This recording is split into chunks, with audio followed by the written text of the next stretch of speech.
আমি বললাম, আমি ব্যর্থ। আল্লাহ বলেন, বিশ্বাসীরা সফল হয়। আমি বললাম, আমার জীবনে অনেক কষ্ট। আল্লাহ বলেন, নিশ্চয়ই কষ্টের সাথে আছে স্বস্তি। আমি বললাম, আমাকে কেউ সাহায্য করে না।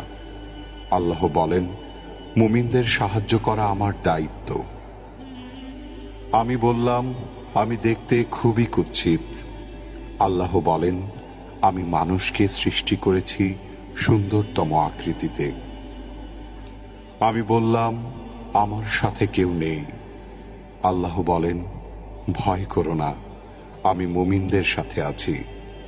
আমি বললাম, আমার পাপ অনেক বেশি। আল্লাহ বলেন, আমি তওবাকারীদের ভালোবাসি। আমি বললাম, আমি সব সময় অসুস্থ থাকি।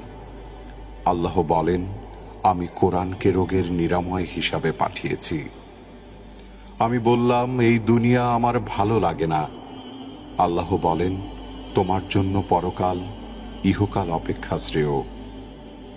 আমি বললাম, বিজয় অনেক দূর। আল্লাহ বলেন, আমার সাহায্য একান্তই নিকটবর্তী। আমি বললাম, আমার জীবনে খুশি নেই।